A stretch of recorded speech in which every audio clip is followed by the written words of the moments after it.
এখন যারা অপরাধী আছে তারা কিন্তু জেলায় আমাদের টাকায় ভাত খাচ্ছে।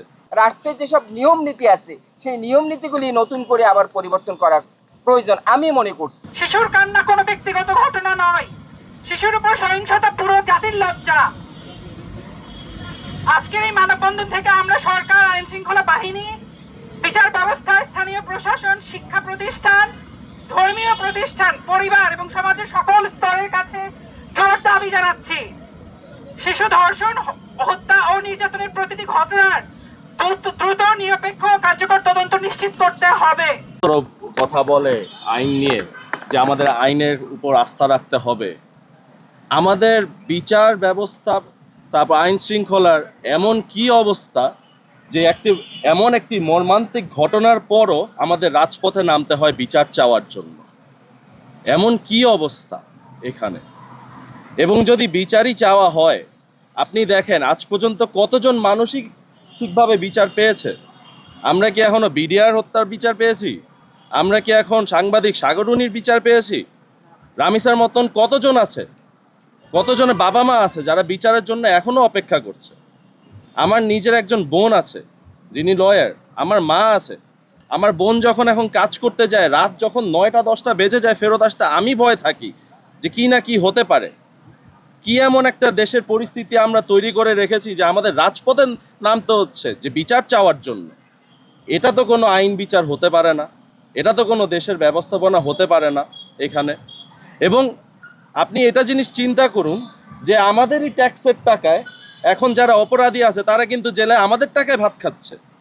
এটা কি ধরনের কথা এখানে, যেখানে সব জায়গায় স্পষ্ট যে আসামি এই ক্রাইমটা করেছে, তাও আমরা বিচার দিতে পারছি না এখানে। সত্যি কথা বলতে গেলে কি আমার মনে হয় যে আমাদের বিচার ব্যবস্থাপনা, আইন শৃঙ্খলা এমন অবস্থা যেটাকে আসলে আমাদের দেশের সন্ত্রাসী, আমাদের দেশের যারা এইসব খারাপ কাজ করে তাদেরকেই হচ্ছে আইন শৃঙ্খলা বাহিনী আরো প্রোটেক্ট করতেছে।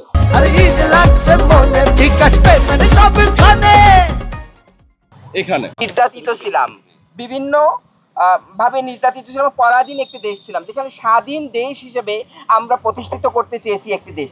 তো সেখানে আমাদের সংবিধান যদি আমাদেরকে বলে নারী পুরুষ সকল মানুষ সমান, তো সমানের জায়গা থেকে কোথায় আমরা সমান? সমাজটা কিন্তু আমাদের রয়েছে পুরুষতান্ত্রিক। এই পুরুষতান্ত্রিক সমাজ ব্যবস্থার কারণে আজকে নারীকে কোণঠাসা করে দেখা হয়। তো নারীর পাশাপাশি এখন আপনারা দেখছেন যে কন্যা শিশুরা কিভাবে নির্যাতিত হচ্ছে।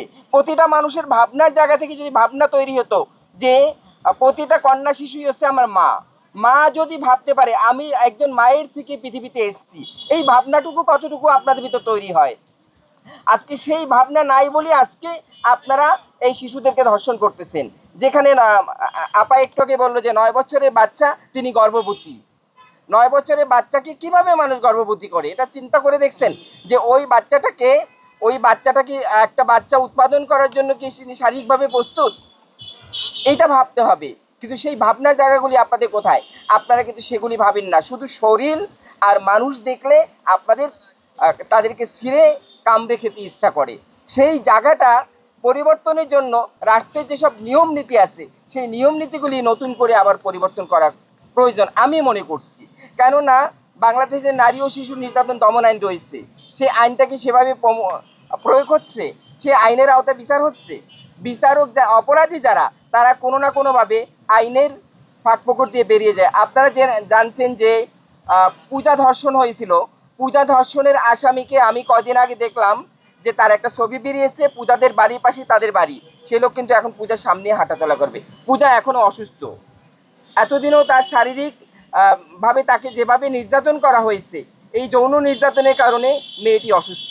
আপনারা জেনেছেন বনশ্রীতে একজন মাদ্রাসার একজন শিশু তিনি আত্মহত্যা করেছে।